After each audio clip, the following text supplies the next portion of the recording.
Election ಅಂದ್ರೆ ಪೈಪೋಟಿ ಇದ್ರೆ ಎಲೆಕ್ಷನ್ ಹಂಗ ಎಲೆಕ್ಷನ್ ಅಂತಾರ. ಶ್ರೀನಿವಾಸ್ ಸರ್ ನಿಂತಿದ್ದಾರೆ ಸರ್ ಇಲ್ಲಿ ಬಿಜೆಪಿಯಿಂದ. ನಮ್ಮ ಮೊದಲಿಂದ ಬಿಜೆಪಿ ಓಟದಾರರು ಬಿಜೆಪಿ ಓಟ್ ಹಾಕಿದೆ. ಗೆಲ್ಲೋದು ಬಿಡೋದು ಅವ್ರಿಗೆ ಬಿಟ್ಟದ್ದು. ಹೇಗೆ ಸರ್ ಜಿದ್ದಾಜಿದ್ದಿ ಹೆಂಗಿದೆ ಸರ್?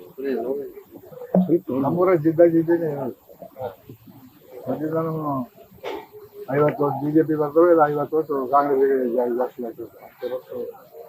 ಮೊದಲಿಂದ ಇದು 83 ಎಲೆಕ್ಷನ್ ಇಂದನು ದುಡ್ಡಿನ ಬಲ ಬಹಳ ಕೂಡು ಕಾಂಚಾನ ಹಾರಾಡುತ್ತೆ. ದುಡ್ಡಿನ ಬಲದ ಮೇಲೆ ಗೆಲ್ಲೋದ ಯಾರು ಕೊಂದು ಕೊಟ್ಟದಪ್ಪ, ಏನ್ ಮಾಡೋದು? ಅಲ್ಲ, ಜನರು ಸಾಮಾನ್ಯ ವೋಟರ್ನ ದುಡ್ಡಿನಿಂದ ಅಳೆಯಕ್ ನೋಡಿದ್ರಲ್ಲ. ಎರಡು ಪಾಯಿಂಟ್ ಅದೇ ಮಾಡ್ತಾ ಸರ್,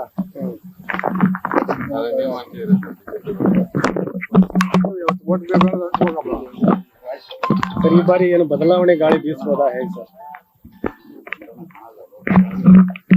ಅದು 27 ಚುನಾವಣೆ ಗೊತ್ತಾಗುತ್ತೆ. ಈಗ ಸರ್ ಈಗ ದುಡ್ಡು ಮೇಲೆ ಅಂತಂದಲ್ಲ, ಭಾರಿ ಪೈಪೋಟಿ ಇತ್ತು ಸರ್ ಎಲೆಕ್ಷನ್. ದಕ್ಷಿಣದಲ್ಲಿ ನಾವು ಗೆಲ್ಬೇಕು ಅಂತ ಹೇಳಿ ಕಾಂಗ್ರೆಸ್ ಬಿಜೆಪಿ. ಈಗ ನಾನು ಬಹಳ ಸರಿ ಎಲೆಕ್ಷನ್ ನಿಂತಿದ್ದಾನೆ, ಹಂಗಾಗಿ ನನಗೆ ಯಾವಾಗ ಪೈಪೋಟಿ ಇಲ್ದರೆ ಗೆದ್ದೇ ಇಲ್ಲ ನಾನು. ಹಾಗಾಗಿ ಹೊಸ ಮುಖಗಳದಾವಲ್ಲ ಸರ್, ಎರಡು ಹೊಸ ಮುಖಗಳಲ್ಲ. ಹಂಗಾಗಿ ಹೊಸ ಮುಖಗಳಾಗ ಯಾರು ಚಲೋ ಮುಖ ಇರ್ತದ ಅವ್ರಿಗೆ ಕೊಡ್ತಾರೆ ಊಟ. ಹೊಸ ಮುಖದ ಮುಂದೆ ಹಳೆ ಮುಖಗಳು ಅದಾವ. ನಿಮ್ ಪಕ್ಷ ಅಧಿಕಾರಕ್ಕೆ ಬರುತ್ತೆ ಸರ್? ಮುಂದೆ ಬಿಡ್ತೈತಿ, ಗೆಲ್ತ ಬಿಜೆಪಿ ಸರ್. ಅಭ್ಯರ್ಥಿ ಪರವಾಗಿ ಕ್ಷೇತ್ರದಲ್ಲಿ ನಿಮಗೆ ಬಂದಿರೋ ಮಾಹಿತಿ ಪ್ರಕಾರ ಚೆನ್ನಾಗೈತಪ್ಪ. ಬಟ್ ಅದೇ ಹೇಳಿದ್ರಲ್ಲ, ದುಡ್ಡು ಮಹಿಮೆ ಹೆಂಗೈತಿ ಅಂತ ಗೊತ್ತಲ್ಲ ನಮಗೆ. ಒಟ್ಟು ಎಲೆಕ್ಷನ್ ಅಂತ ಜೋರ್ ನಡೆದೈತಿ ಸರ್. ಇಲ್ಲಿ ಮುಂದಿನ ಚುನಾವಣೆ ದಿಕ್ಸೂಚಿ ಆಗುತ್ತೆ ಅಂತೀರ ಸರ್ ಇವೆರಡು ಕ್ಷೇತ್ರ? ಸುಮ್ಮನೆ ಹೇಳ್ಕೊಂತ ಬಂದ ಮರ್ಯಪ್ಪ.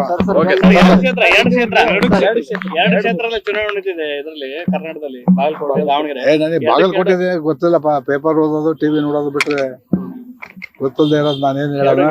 ಸರ್ ಅಂತ ಎಲ್ಲ ಎರಡು ಗೆಲ್ತಾರಂತ ರಾಜ್ಯಾಧ್ಯಕ್ಷರು. ರಾಜ್ಯಾಧ್ಯಕ್ಷರು ಎರಡು ಕಡೆಗೆ ಓಡಾಡಿದ್ದಾರೆ ಹೇಳ್ತಾರೆ. ನಾನು ಒಂದೇ ಕಡೆಗೆ ಇಲ್ಲೇ ಅಡ್ಡಾಡಿರೋದು. ಕಾಂಗ್ರೆಸ್ನವ್ರು ಹೇಳ್ತಾರೆ ನಾವು ಗ್ಯಾರಂಟಿ ಕೊಟ್ಟು ಗೆಲ್ತಿದ್ದೀವಿ. ಇದು ಯಾವಾಗ ಎಲೆಕ್ಷನ್ ಅಂದ್ರೆ ಹಿಂಗೆ. ಸರ್, ಈಗ ದಾವಣಗೆರೆ ದಕ್ಷಿಣದಲ್ಲಿ ಅಲ್ಪಸಂಖ್ಯಾತ ಏರಿಯಾದಲ್ಲೇ ಸಾಕಷ್ಟು ಬಿಜೆಪಿ ಹಿನ್ನಡೆ ಆಗ್ತಿತ್ತು ಸರ್. ಈ ಸರಿ ಏನಾದ್ರು ಕಡೆಯಿಂದ ಬರೋ ಚಾನ್ಸಸ್ ಇದೆನಾ ಸರ್? ಅವು ಬಿಜೆಪಿ ಬರೋದಲ್ಲ, ಕಾಂಗ್ರೆಸ್ ಒಕ್ಕವೆ ಎಲ್ಲ ಗೊತ್ತಿಲ್ಲ. ಈ ಬರೀ ಸರ್ ದಕ್ಷಿಣ ಗೆಲ್ತೀರಿ ಸರ್ ಬಿಜೆಪಿ? ಗೆಲ್ಬೇಕು ಅಂತ ಪ್ರಯತ್ನ. ಸರ್, ಮತದಾರರು ಏನ್ ನಿರ್ಧಾರ ತಗೊಳ್ತಾರೆ?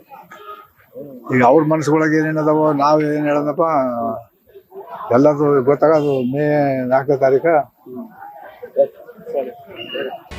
ಕರ್ನಾಟಕ ನ್ಯೂಸ್ ಬೀಟ್ ಫಾಲೋ ಮಾಡಿ, ಸಬ್ಸ್ಕ್ರೈಬ್ ಮಾಡಿ.